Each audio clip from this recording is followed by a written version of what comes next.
बच्चों आप सभी लोगों का ग्लोबल आईटीआई यूट्यूब चैनल में स्वागत है। ठीक है बच्चों, आज हम इलेक्ट्रीशियन ट्रेड थियरी का 500 महत्वपूर्ण प्रश्नों की सीरीज का भाग 4 सॉल्व करेंगे। ठीक है बच्चों, जो कि आईटीआई द्वितीय वर्ष के छात्रों के लिए है। ठीक है, अगर आपको ये क्वेश्चन पीडीएफ के रूप में चाहिए तो पीडीएफ डाउनलोड करने के लिए आप www.globaliti.org पे जाके विजिट कर सकते हैं। ठीक है, हम लोग देखेंगे क्वेश्चन नंबर 71 ना, कह रहा है कि यदि कॉइल पिच पोल पिच से कम हो तो बाइंडिंग का नाम क्या है। यदि कॉइल पिच पोल पिच से कम है तो बाइंडिंग का नाम क्या है। ऑप्शन देखेंगे बच्चों, ए दिया है पूर्ण पिच कुंडलन होगा, बी दिया है अर्ध पिच कुंडलन होगा, सी दिया है लंबी कोर्डेड बाइंडिंग होगी और डी दिया है शॉर्ट कोर्डेड बाइंडिंग होगी। बच्चों हम समझेंगे कि कॉइल पिच क्या है। कॉइल पिच मतलब कि हम कह सकते हैं कि कॉइल पिच वे बाइंडिंग है जिस पर हम क्या करते हैं, जिस पर हमने बाइंडिंग की थी, और पोल पिच वे होता है जिस पर बाइंडिंग की जानी थी। कॉइल पिच वे है जिस पर मैंने बाइंडिंग की थी और पोल पिच वे है जिस पर बाइंडिंग की जानी थी। ठीक है, कॉइल पिच हमारी क्या होती है, वास्तविक बाइंडिंग होती है। क्या होती है, वास्तविक बाइंडिंग होती है बच्चों। अगर कॉइल पिच का मान पोल पिच से कम होता है ना, तो उसको हम बोलते हैं क्या, शॉर्ट बाइंडिंग बोलेंगे ना। अगर कॉइल पिच का मान पोल पिच के बराबर है ना, मतलब अगर कॉइल पिच का मान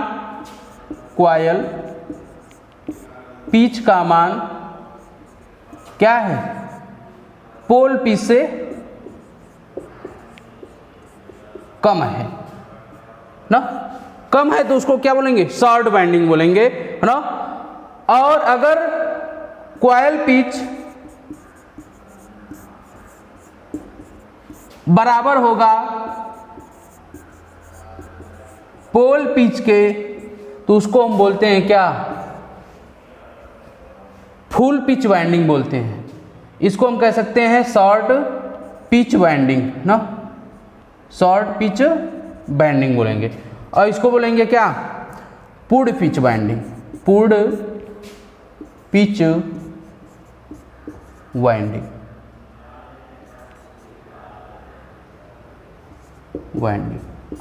अगर कॉइल पिच का मान अधिक है किससे, पोल पिच से, coil pitch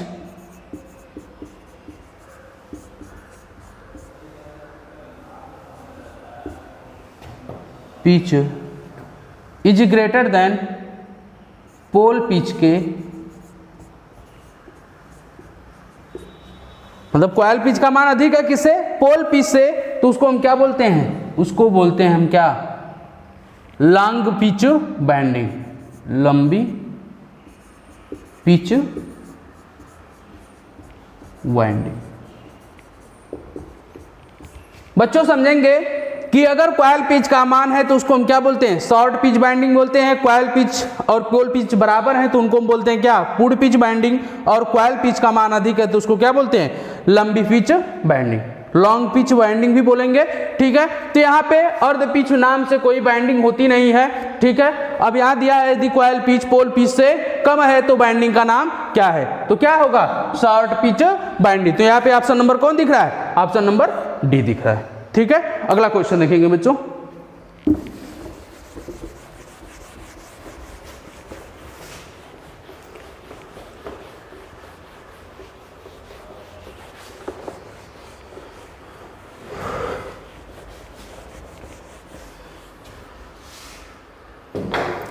DC 4 point starter में होल्डिंग कॉइल से जुड़े श्रेणी प्रतिरोध का उद्देश्य क्या है। मतलब जो होल्डिंग कॉइल में हम क्या जोड़ते हैं, सीरीज रेजिस्टेंस जोड़ते हैं, उसका उद्देश्य जोड़ने का क्या है बच्चों? तो दिया है होल्डिंग कुंडली में करंट को सीमित करे, बी दिया है होल्डिंग कुंडली में करंट बढ़ाए, सी दिया है कॉइल को पकड़ने में वोल्टेज बढ़ाए ना, डी दिया है होल्डिंग कुंडली में वोल्टेज बढ़ाए। बच्चों अगर हम होल्डिंग कॉइल में सीरीज रेजिस्टेंस जोड़ते हैं तो होता क्या है कि करंट की मान को क्या कर देता है, रेजिस्टेंस का गुण होता है, वो भी सीरीज में कनेक्ट है तो क्या करेगा, करंट में रुकावट पैदा करेगा, अर्थात धारा को क्या करेगा, रोकने का काम करेगा। तो उस कंडीशन में होल्डिंग करंट में जो होल्डिंग में या होल्डिंग कुंडली में जो भी करंट जाएगी वो कम मात्रा में जाएगी। तो इसीलिए हम क्या करते हैं, सीरीज रेजिस्टेंस होल्डिंग कॉइल में जोड़ते हैं। तो यहाँ पे ऑप्शन नंबर कौन दिख रहा है, ऑप्शन नंबर ए दिख रहा है, होल्डिंग कुंडली में करंट को क्या करता है, सीमित करता है। अगला देखेंगे क्वेश्चन ना, अगला क्वेश्चन देखेंगे बच्चों, यहाँ पे ए सही है, ठीक है। अगला दिया है डीसी सीरीज मोटर की किस नियंत्रण विधि का उपयोग इलेक्ट्रिक ट्रेन के लिए किया जाता है। कह रहा है डीसी सीरीज मोटर है तो किस नियंत्रण विधि का या गति नियंत्रण विधि का उपयोग इलेक्ट्रिक ट्रेन के लिए किया जाता है। तो गति नियंत्रण की 3 विधियां हैं, है ना। अगर इलेक्ट्रिक ट्रेन की बात करें, डीसी सीरीज के मोटर को कंट्रोल करने की बात करें तो हमारी जो होती है फील्ड डाइवर्टर विधि जो होती है वो इलेक्ट्रिक ट्रेन में यूज की जाती है मोटर के गति नियंत्रण के लिए। तो यहाँ पे ऑप्शन दिया है, ए दिया है फील्ड डाइवर्टर विधि, बी दिया है फील्ड टेपिंग विधि, और सी दिया है आर्मेचर डाइवर्टर विधि, और डी दिया है आपूर्ति वोल्टेज नियंत्रण विधि। तो यहाँ पे ऑप्शन नंबर हमें कौन सा दिख रहा है, ऑप्शन नंबर ए दिख रहा है बच्चों, ठीक है। ऑप्शन नंबर ए सही होगा, ठीक है। अगला क्वेश्चन देखेंगे,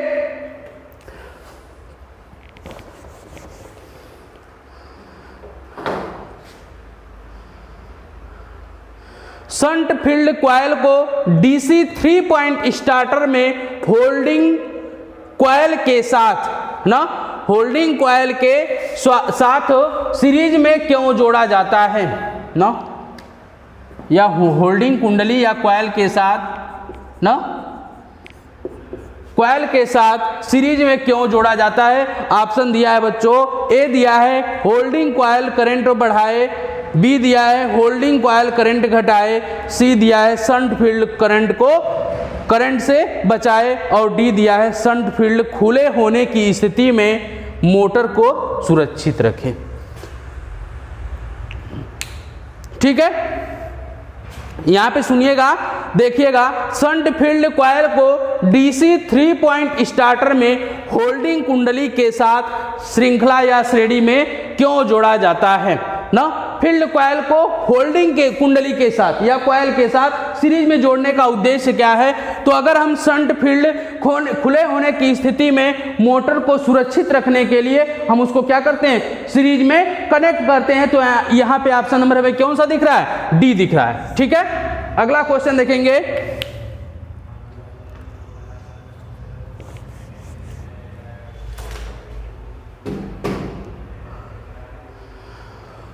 डीसी मिश्रित मोटर में आर्मेचर धारा को बदलकर केवल घूर्णन की दिशा क्यों बदल जाती है नो।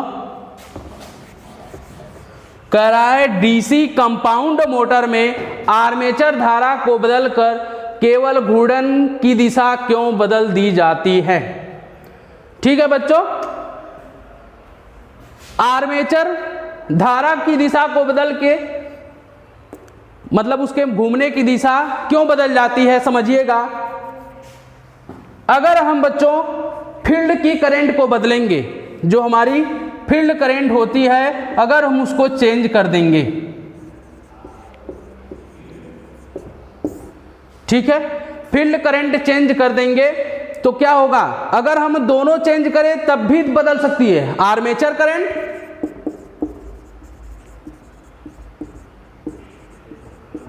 और फील्ड करंट एक साथ चेंज करेंगे तब उसके घूर्णन की दिशा बदलेगी ना। तो दे रहा है ऑप्शन है ना, या तो केवल आर्मेचर करंट को ही चेंज करें, या तो हम क्या करें, केवल आर्मेचर करंट को ही चेंज कर देंगे तो डीसी कंपाउंड मोटर की घूर्णन की दिशा क्या हो जाएगी, चेंज हो जाएगी। ए दिया है रेटेड गति बनाए रखे, बी दिया है मोटर की विशेषताओं को बनाए रखे, सी दिया है आर्मेचर प्रतिक्रिया से बचे और डी दिया है मोटर को ओवरलोडिंग से रोके। तो यहाँ पे मतलब मोटर की विशेषताओं को बनाए रखने के लिए अगर हम आर्मेचर करंट को चेंज कर देते हैं तो उसके घूर्णन की दिशा क्या हो जाती है, बदल जाती है। तो यहाँ पे हमें ऑप्शन नंबर कौन दिख रहा है, बी दिख रहा है बच्चों, ठीक है। मोटर की विशेषताओं को बनाए रखने के लिए प्रयोग किया जाता है। अगला देखेंगे,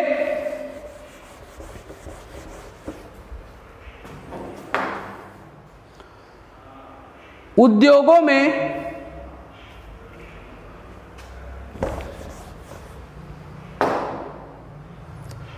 लिखा है,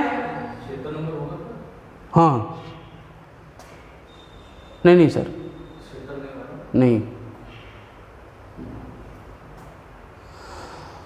डीसी शंट मोटर में ना, डीसी शंट मोटर में सामान्य गति से नीचे कौन सी गति नियंत्रण विधियां प्रदान करती हैं। दो नियंत्रण विधि होती है बच्चों, एक फील्ड कंट्रोल मेथड होता है, कंट्रोल्ड मेथड होता है, और एक होता है बच्चों आर्मेचर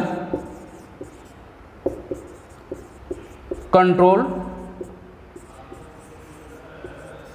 मेथड होता है बच्चों। फील्ड कंट्रोल मेथड वहां पे यूज किया जाता है जहां सामान्य गति से अधिक गति प्राप्त करनी हो, और जहां पर सामान्य गति से कम गति की बात करेगा वहां पे आर्मेचर कंट्रोल मेथड यूज करते हैं। सामान्य गति से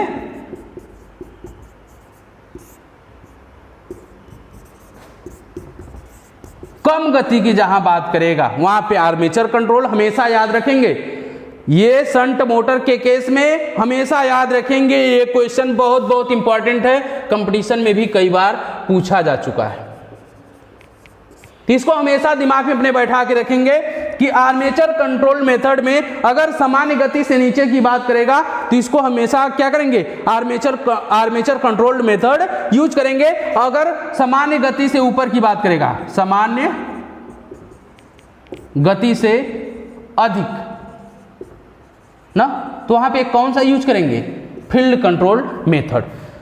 तो यहां दिया है सामान्य गति से नीचे की बात किया है तो यहां पे कौन सा यूज करेंगे, आर्मेचर कंट्रोल मेथड यूज करेंगे। शंट मोटर के केस में यही दो मतलब आएगा, जहां पे सामान्य गति से कम बात करेगा, सामान्य गति से अधिक बात करेगा, तब के लिए अगर सामान्य गति से कम कहेगा तो आर्मेचर कंट्रोल और सामान्य गति से अधिक कहेगा तो फील्ड कंट्रोल। तो यहां सामान्य गति से नीचे की बात किया है, ठीक है। तो यहां पे क्या होगा, देखें ऑप्शन, क्षेत्र नियंत्रण विधि दिया है, वोल्टेज नियंत्रण विधि दिया है, और सी दिया है आर्मेचर नियंत्रण विधि, और डी दिया है क्या बच्चों, गति नियंत्रण की लियोनार्ड विधि।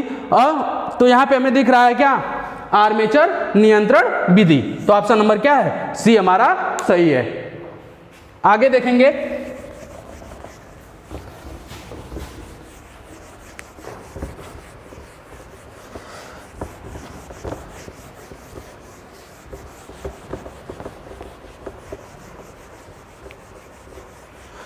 उद्योगों में डीसी मोटर को शुरू करने के लिए स्टार्टर क्या आवश्यक है। कह रहा है कि डीसी मोटर को शुरू करने के लिए स्टार्टर की क्यों आवश्यकता है ना। ऑप्शन दिया है क्षेत्र वोल्टेज को विनियमित करे, बी दिया है आर्मेचर करंट को कम करे, और सी दिया है आर्मेचर प्रतिक्रिया को नियंत्रित करे, और डी दिया है मोटरों को सुचारू संचालन करे। बच्चों अगर हम किसी भी मोटर में अगर आर्मेचर में हम डायरेक्टली करंट दे देंगे तो उसका रेजिस्टेंस भी आर्मेचर का कम होता है। अगर उसको हम पूरी करंट उसमें फ्लो करा देंगे तो उसका करंट की रेजिस्टेंस की वैल्यू कम होने के कारण क्या हो जाएगा, अधिक मान की धारा उसमें फ्लो करा देंगे तो रेजिस्टेंस की वैल्यू कम होने के कारण वो क्या हो जाएगा, जल जाएगा। तो करंट की वैल्यू को कम मात्रा में हम फ्लो कराते हैं ताकि उसमें जैसे जैसे मोटर रन करेगी फिर उसके बाद हम रेजिस्टेंस की वैल्यू बढ़ाते जाएंगे और हमारी मोटर सुचारू रूप से चलने लगेगी। तो इसलिए हम क्या करते हैं, स्टार्टिंग में हम क्या करते हैं, रेजिस्टेंस की वैल्यू को बढ़ा के करंट की वैल्यू को कम करते हैं। तो यहाँ पे देखेंगे आर्मेचर करंट को कम करने के लिए हम स्टार्टर का प्रयोग करते हैं ना, कि आर्मेचर में जाने वाली धारा क्या हो जाए, कम हो जाए, और जब मोटर चलने लगेगी तो उसको हम फुल करंट फ्लो कराएंगे। ठीक है, तो यहाँ पे ऑप्शन नंबर कौन दिख रहा है, बी दिख रहा है। ठीक है, अगला देखेंगे।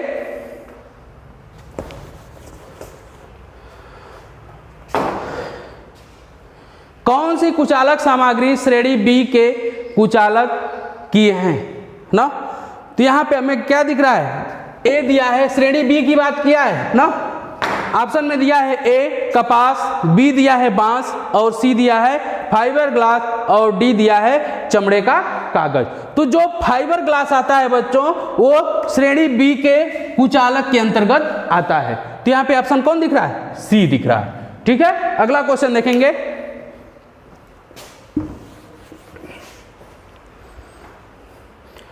श्रेणी एफ इंसुलेशन का तापमान मान क्या है। इसको बच्चों आपको याद करना पड़ेगा ना, बी ना, तो इसको याद करने के लिए हम अपना चार्ट उठाएंगे, चार्ट बना लें। ठीक है, उस पर बाकी चीजें हम नोट कर लें कि श्रेणी बी के अंतर्गत कौन से कुचालक पदार्थ आते हैं, एफ के अंतर्गत कौन से आते हैं। ठीक है, तो यहाँ पे दिया है श्रेणी एफ इंसुलेशन का तापमान क्या है। ए दिया है 90 डिग्री सेंटीग्रेड ना, बी दिया है 105 डिग्री, और सी दिया है क्या 120 डिग्री, और डी दिया है क्या 155 डिग्री ना। तो जो आता है श्रेणी एफ का आता है इंसुलेशन का टेम्परेचर जो होता है वो क्या होता है, 155 होता है ना, 155 डिग्री। ठीक है, तो यहां पे कौन सा दिख रहा है, ऑप्शन नंबर डी दिख रहा है। ठीक है, अगला देखेंगे।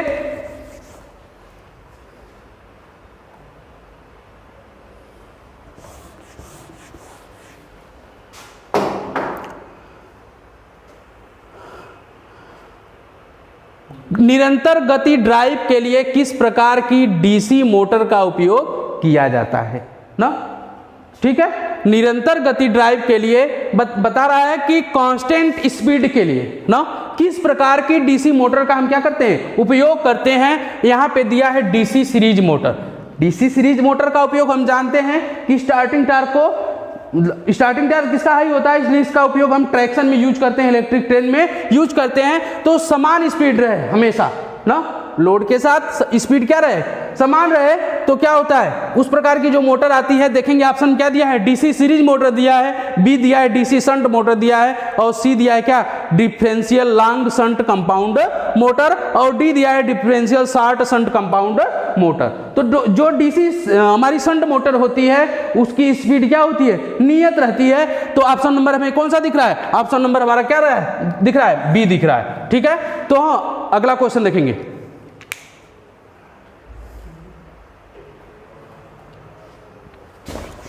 अगला दे रखा है कि लिफ्ट में किस प्रकार की डीसी मोटर का उपयोग किया जाता है ना। यहां पे दिया है, ए दिया है डीसी सीरीज मोटर, जो कि जानते हैं हम क्या किसका उपयोग इलेक्ट्रिक ट्रेन में किया जाता है।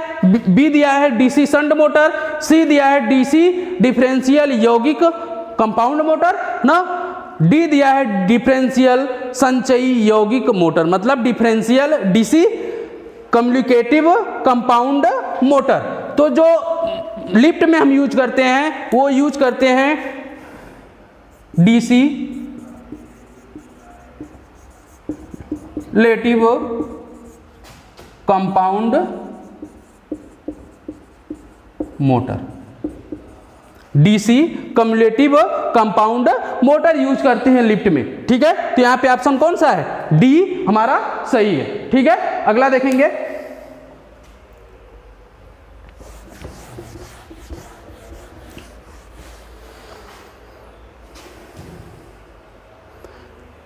गति नियंत्रण का कौन सा तरीका डीसी सीरीज मोटर में रेटेड गति के नीचे गति देता है।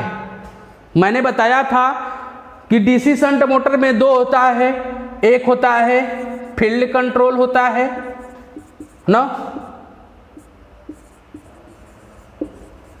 जो कि रेटेड गति से अधिक देता है ना, और दूसरा हमारा क्या होता है, आर्मेचर कंट्रोल होता है। आर्मेचर कंट्रोल्ड मेथड होता है, ये रेटेड गति से अधिक देता है, रेटेड गति से कम देता है। किसके लिए? शंट की बात। सीरीज में भी यही होता है, बस इसमें होता है डाइवर्टर मेथड हम क्या करते हैं, यूज करते हैं। सीरीज की बात करें तो यहां पे होता है फील्ड डाइवर्टर मेथड, और दूसरा हमारा होता है, क्या होता है, आर्मेचर। आर्मेचर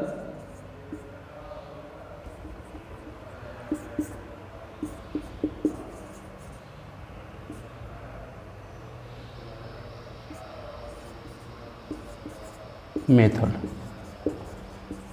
ये रेटेड गति से, इसका क्या होता है, फील्ड डाइवर्टर का रेटेड गति से जहां पे अधिक होगा, और आर्मेचर डाइवर्टर जो मेथड होता है उसका उपयोग कहां करते हैं, जहां रेटेड गति से कम होता है। तो यहाँ पे कह रहा है रेटेड गति के नीचे की गति के लिए, तो यहाँ पे क्या है, ऑप्शन दिया है फील्ड डाइवर्टर विधि, टेप्ड क्षेत्र विधि, और सी दिया है वोल्टेज नियंत्रण विधि, और डी दिया है आर्मेचर डाइवर्टर मेथड ना। तो यहाँ पे कौन सा दिख रहा है, ऑप्शन नंबर डी दिख रहा है बच्चों। ठीक है, अगला क्वेश्चन देखेंगे।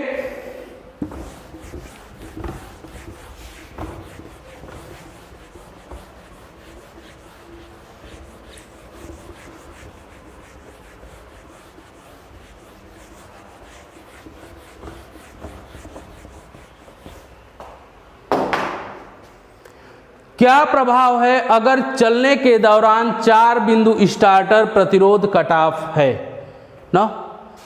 मतलब कह रहा है कि अगर 4 बिंदु स्टार्टर का जो प्रतिरोध है अगर कट ऑफ है, मोटर चल रही है, उस समय क्या हो रहा है कि हमारा 4 पॉइंट जो स्टार्टर है उसका रेजिस्टेंस क्या हो रहा है, कट ऑफ हो जा रहा है। तो क्या होगा, मोटर बंद हो जाएगी। बी दिया है धीमी गति से चलता है, और सी दिया है बहुत तेज गति से चलता है, डी दिया है उल्टी दिशा में चलता है। थोड़ा सा बच्चों यहाँ पे आपको कंफ्यूजन होगा ना कि अगर मोटर कट ऑफ हो जाएगी ना,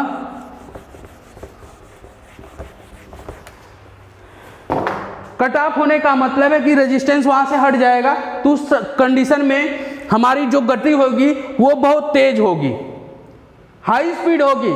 लेकिन बोर्ड इसको नहीं मानता है, वो कह रहा है कि उसमें दिया है, बोर्ड के जो हम पढ़े हैं कई क्वेश्चन देखे हैं, उसमें दे रहा है दे रखा है धीमी गति से चलता है। ठीक है, बाकी आप ये जानिएगा कि जहां रेजिस्टेंस की वैल्यू हट जाए तो फुल करंट जाएगी, तो वहां पे जो मैग्नेटिक फील्ड बनेगा या टार्क बनेगा ना, तो वहां पे क्या बनेगा, अधिक बनेगा ना। चल रही है मोटर और उस कंडीशन में हम रेजिस्टेंस की वैल्यू को हटा दे रहे हैं, तो पूरी करंट जाएगी ना। जब पूरी करंट जाएगी तो हमारी मोटर क्या होगी, बहुत तेज गति से चलेगी। अगर बोर्ड के हिसाब से देखेंगे तो ऑप्शन नंबर बी होगा। थोड़ा सा कंफ्यूजन आपको होगा, अगर बोर्ड के हिसाब से देखेंगे तो धीमी गति से चलता है, अगर लेकिन अपने हिसाब से देखें तो यहाँ पे देख रहे हैं तो हमें वैसे भी पता चल रहा है कि जहाँ पे रेजिस्टेंस ना हो तो अधिक करंट फ्लो करेगी। जब अधिक करंट फ्लो करेगी बच्चों तो वहां पे क्या होगा, उसकी गति क्या हो जाएगी, तेज हो जाएगी। तो यहां पे ऑप्शन नंबर क्या होगा, सी होगा। ठीक है, बाकी बोर्ड के हिसाब से ऑप्शन नंबर बी होगा। अगला क्वेश्चन देखेंगे।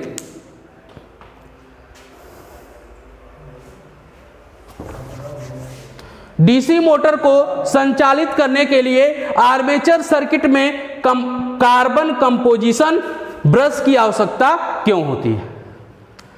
कंपोजिशन मतलब carbon plus graphite, carbon plus graphite brush की आवश्यकता क्यों होती है। ए दिया है प्रारंभिक बलागुण को बढ़ाता है, तो कार्बन ब्रश जो होता है प्रारंभिक बलागुण को बढ़ाता तो है नहीं। ठीक है, बी दिया है आर्मेचर प्रतिक्रिया से बचाता है, आर्मेचर रिएक्शन से बचाता है, और सी दिया है अति भारण से आर्मेचर की रक्षा करता है, और डी दिया है कम्यूटेटर खंड में स्पार्क कम कर देता है। सॉफ्ट मटेरियल यूज करेंगे करंट कलेक्शन के लिए तो क्या करेगा, कम्यूटेटर खंड में स्पार्क को क्या करेगा, कम करेगा। तो यहाँ पे ऑप्शन नंबर हमें कौन सा दिख रहा है बच्चों, डी दिख रहा है। ठीक है, अगला देखेंगे क्वेश्चन दे रहा है अगला, सीरीज मोटर बिना भार के आरंभिक उच्च बलागुण और गति क्या पैदा करती है ना।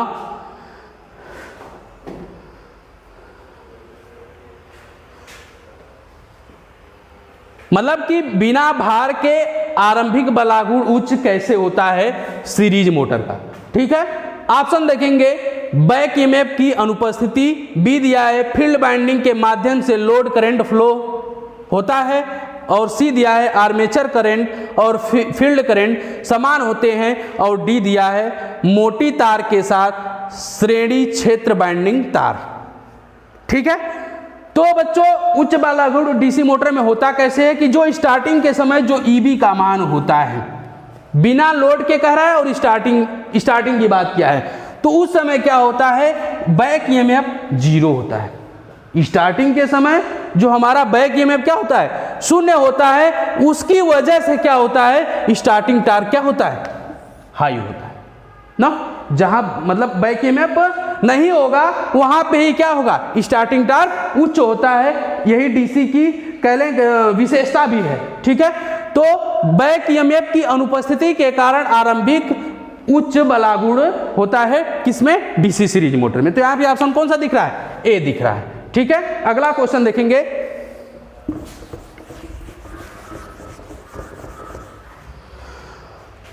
डिफरेंशियल कंपाउंड मोटर में शुरू करने के समय श्रेणी क्षेत्र को लघुपथित क्यों किया जाता है।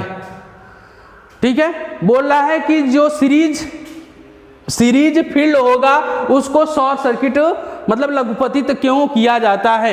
ए दे रखा है प्रारंभिक धारा को कम करने के लिए, बी रखा है मोटर की गति को बढ़ाने के लिए, और सी रखा है मोटर की गति को कम करने के लिए, डी रखा है रोटेशन की उचित दिशा बनाए रखने के लिए। तो फील्ड क्षेत्र को लघुपथित इसलिए किया जाता है कि उसकी रोटेशन की दिशा क्या रहे, निर्धारित रहे, बदले ना। इसलिए हम क्या करते हैं, सीरीज फील्ड को हम क्या करते हैं, शॉर्ट सर्किट करते हैं। ठीक है, तो यहाँ पे ऑप्शन नंबर हमें कौन सा दिख रहा है, ऑप्शन नंबर हमें डी दिख रहा है, रोटेशन की उचित दिशा बनाए रखने के लिए किया जाता है। अगला क्वेश्चन देखेंगे,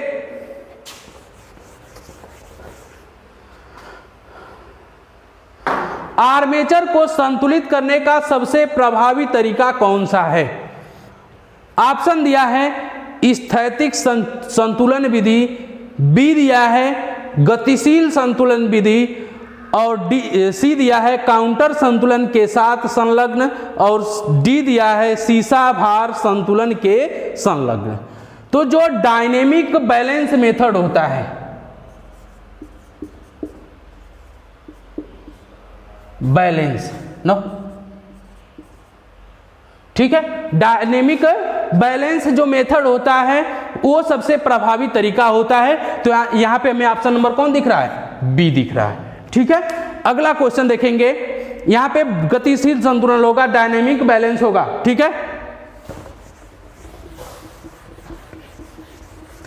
डीसी स्टार्टर के प्रतिरोध को शुरू करने के लिए किस सामग्री का उपयोग किया जाता है ना।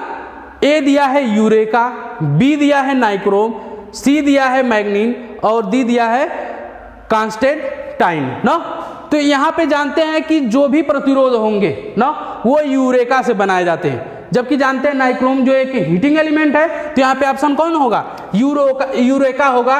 ऑप्शन नंबर ए हमारा क्या होगा, सही होगा। ठीक है, अगला क्वेश्चन देखेंगे,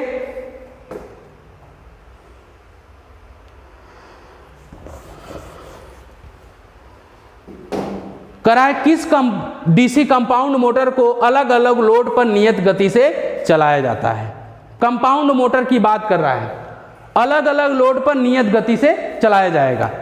पहला ऑप्शन दिया है डिफरेंशियल लॉन्ग शंट। डिफरेंशियल में होता क्या है बच्चों की, दोनों के जो सीरीज फ्लक्स होंगे ना और जो शंट फ्लक्स होते हैं ना, वो क्या करते हैं, एक दूसरे के विपरीत कार्य करते हैं ना। डिफरेंशियल में होता है यहाँ पे अलग अलग लोड पर, जबकि शंट उसमें क्या होता है, कम्युलेटिव में ऐसा होता है कि जो दोनों फ्लक्स होते हैं ना ये डिफरेंशियल के लिए है ना।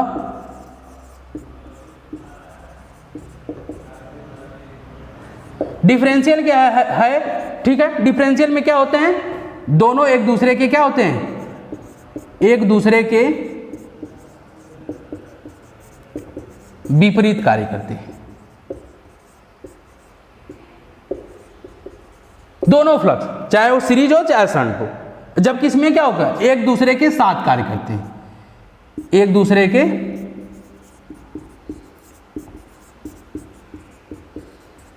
साथ कार्य करते हैं, ठीक है।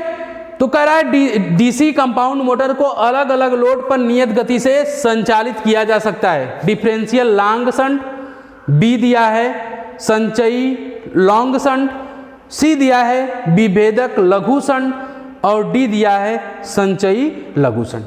बच्चों देखेंगे हम, ठीक है, इतना तो समझ में आया होगा, ठीक है। हम देख रहे हैं कंपाउंड की बात किया है, ठीक है।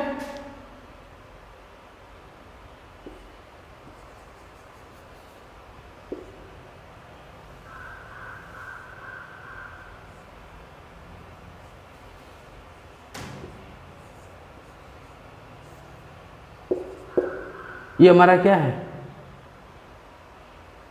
ये हमारा शंट फील्ड है ना, ये क्या है, शंट फील्ड है।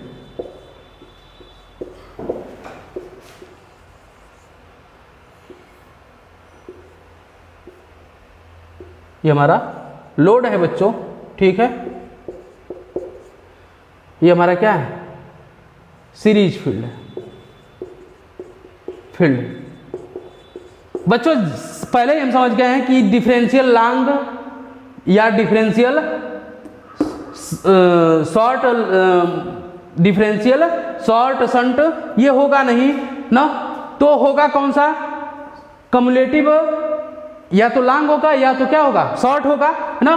तो यहां पे हम देख रहे हैं ये क्या है, कम्युलेटिव, ये क्या है, कम्युलेटिव शॉर्ट है, ये क्या है, कम्युलेटिव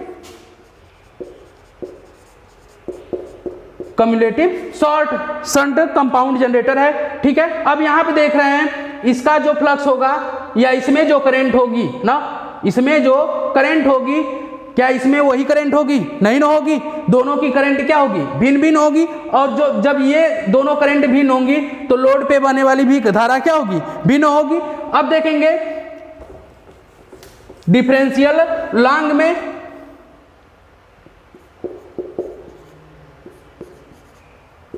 डिफरेंशियल लॉन्ग में देखेंगे क्या,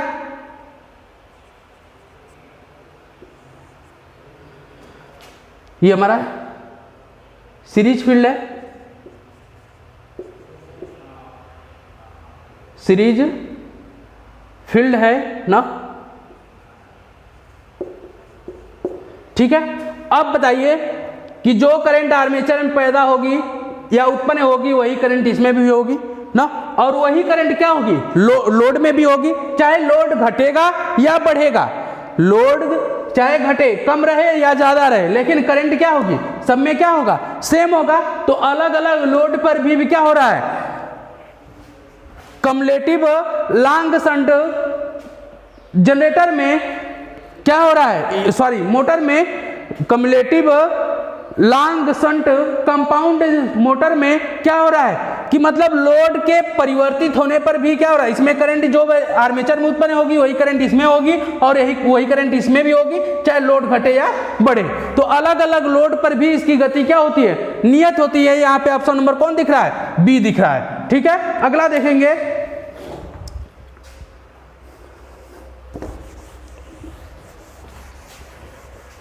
डीसी शंट मोटर के साथ 3 पॉइंट स्टार्टर में नो बोल्ट कॉइल कैसे जुड़ा होता है।